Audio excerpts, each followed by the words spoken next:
the hidden magnetism they feel but you don't see. You think it's your flaws that push people away. You've stared at yourself in the mirror, wondering what makes you not enough. You've compared yourself, dimmed yourself. You've questioned your worth in a room full of people who are quietly captivated by your presence. Because here's the truth you keep overlooking. You don't see what they see. You don't see how your silence feels like gravity. You don't notice how your eyes hold a story that pulls people in without trying. You don't realize that your calm is disarming, that your truth, however quiet, vibrates louder than the ones who shout for attention. Attraction isn't about noise, it's about resonance. You think they want loud, confident, predictable. You think the ones who get noticed are always the ones who perform. But the people who are truly felt, the ones others can't stop thinking about, are the ones who feel like truth in a world of performance. That's what you are, but you don't recognize it. Why? Because you grew up learning how to hide the very qualities that make you unforgettable. You buried your softness.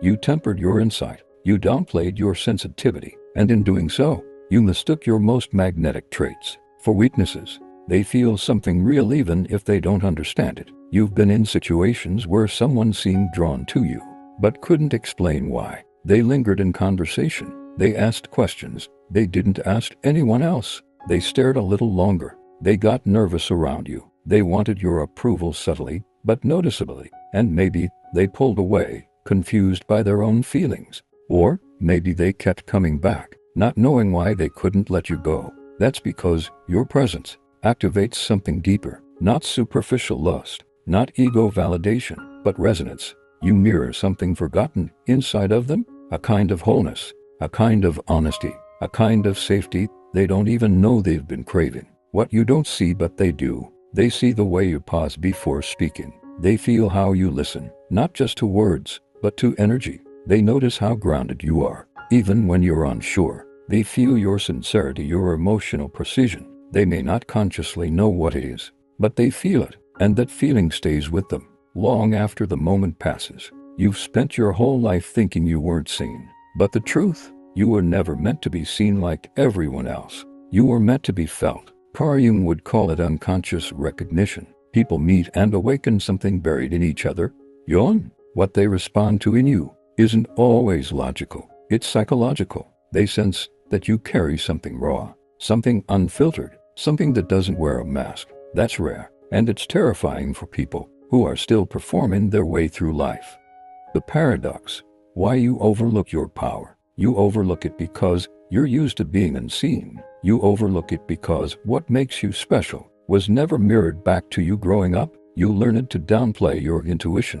You learned to suppress your emotions. You learned to make yourself smaller, to avoid conflict, criticism, or rejection. So now, when someone leans in closer, when someone is magnetized by your depth, you second guess it. You assume they're just being polite. You tell yourself, I must be imagining it. But you're not. They feel something, and your inability to see it doesn't make it any less real. The weight you carry feels like humility, but it's actually disconnection. You think being humble means never acknowledging your power, but real humility is the ability to hold your gifts without arrogance and without denial. You've denied your impact long enough. You've walked into rooms and made people feel safe without knowing it. You've calmed storms in others while quietly drowning in your own waves. You've been the one they open up to without knowing why. You've been the one they can't forget, but also can't fully explain. That's not just a vibe. That's who you are. They feel it, even if you don't.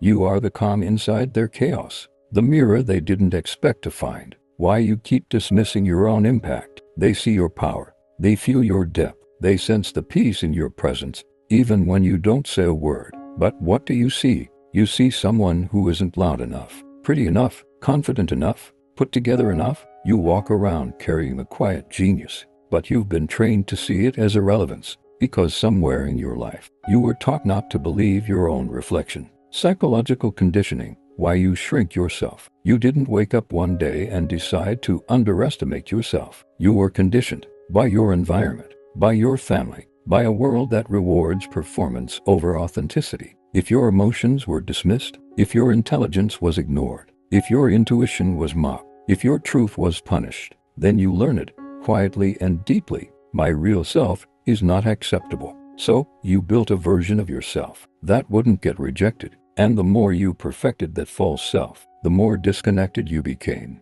from your true magnetic core. Mirror wounds, the reflection that was never given. We learn who we are through mirrors, not literal ones, but emotional ones. A parent who says, "You're wise beyond your years." A friend who says, "I feel safe around you." A mentor who says, "There's something about you." But if your mirror was broken, if you were raised by people who couldn't see themselves clearly, they couldn't reflect you clearly either. And so you grew up, not knowing the weight of your own presence, not knowing the value of your sensitivity, not knowing the power of your empathy, not knowing that your quiet intuition was more commanding than any loud ego in the room. The internalized narrative, "I'm invisible." What happens when you go years without being mirrored accurately? You form a belief, "I must not be that special. I must be forgettable. There's nothing unique about me." And when someone does see you, really see you, you freeze. You get suspicious. You feel unworthy. You ask yourself, why are they interested in me? Because being seen now feels unsafe. Because being felt feels like exposure. Because deep down, you've never really felt yourself. The truth about your impact. Here's the paradox. You're the one who calms people with your energy, gives language to feelings others can't articulate, makes people feel known, even in silence, triggers deep self-awareness in others, softens chaos just by being present. But because your gifts are so natural to you, you dismiss them. You think, "That's just who I am." Exactly. But what you don't realize is that just who you are is rare, and people feel it, even if they never say it. Why some people pull away from your energy. You've likely experienced this. Someone seems drawn to you, and then disappears. They were fascinated, intrigued, emotionally stirred, and then silence. Here's why. You activated something in them they weren't ready to face. You reflected their wounds. You stirred their still waters. You made them feel vulnerable, not because you did anything to them, but because your presence was honest enough to wake something up in them. And instead of moving toward the mirror, they ran from it. Not everyone is ready for the kind of energy that doesn't lie. Replaying childhood dynamics, you chase those who don't value you and ignore those who do. Why? Because it matches what you've always known. If love meant inconsistency, you chase inconsistency. If attention meant performance, you perform harder. If validation came only through being useful, you overgive. But none of this honors who you truly are. It only sustains the version of you that kept you emotionally safe when you were young. You're not overlooked because you're unworthy. You're overlooked because you were taught to blend in, even when you were born to stand out. You're not too sensitive, you're deeply tuned in. You pick up on subtle energies. You notice what's unsaid. You feel before others can name what they're feeling. This is emotional intelligence. This is energetic mastery. This is your power. But because others didn't understand it, you assumed it must be wrong. Maybe I'm too much. Maybe I'm reading into things. Maybe I'm imagining it. No, you're not imagining it. You're sensing truth that most people haven't learned to name yet. You weren't wrong. You were early, and they couldn't handle what they didn't yet understand.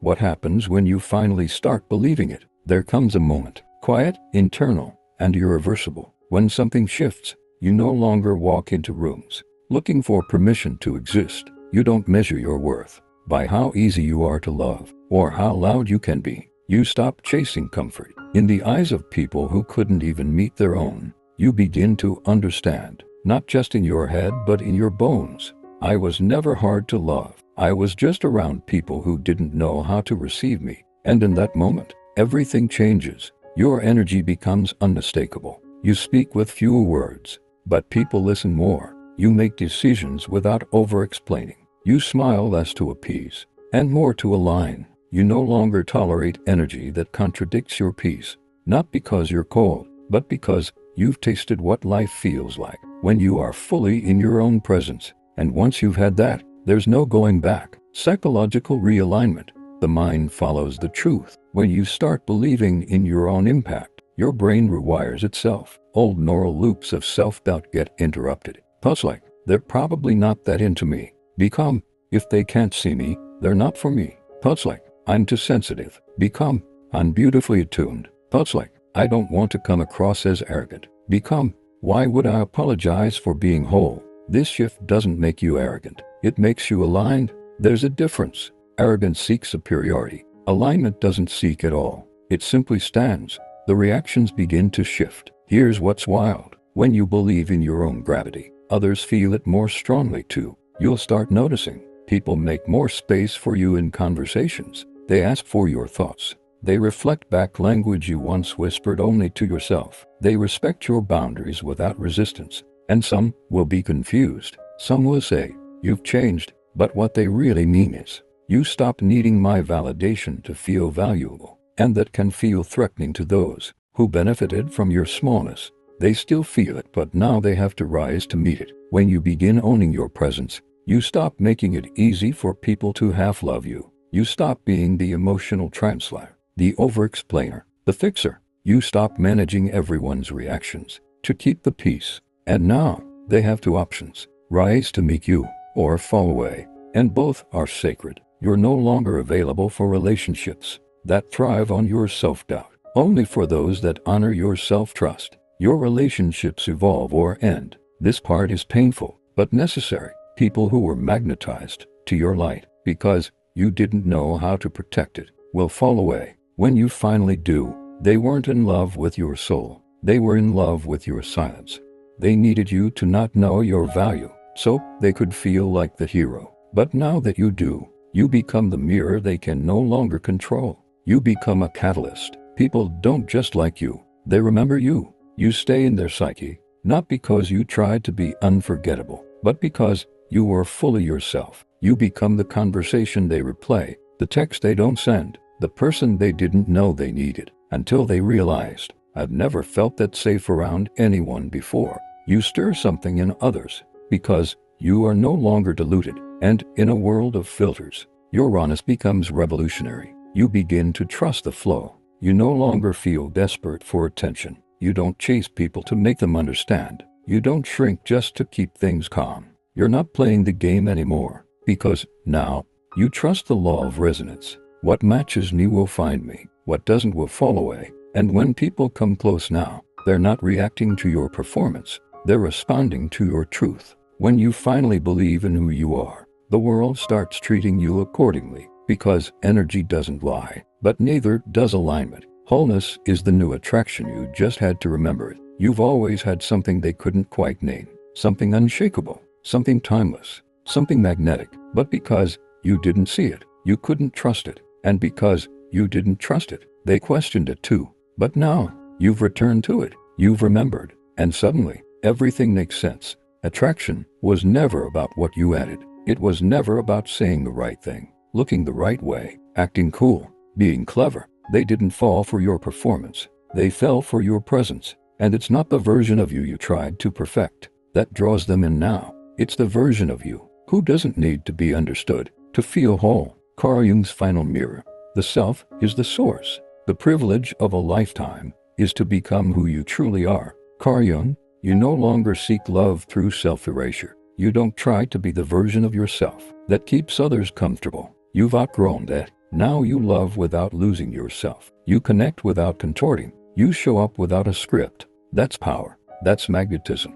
That's wholeness. You no longer fear being too much or too little, because you know you will be too much for those who fear their own depth, and not enough for those who need chaos to feel alive, but for the ones who feel deeply, who see clearly, who are tired of games. You are exactly right. And the irony, now that you've stopped chasing love, you've become the kind of person who naturally attracts it. True wholeness is the end of the chase. You no longer reach for people who stretch your soul thin. You no longer perform for crumbs. You no longer overstay in places where your energy wilts.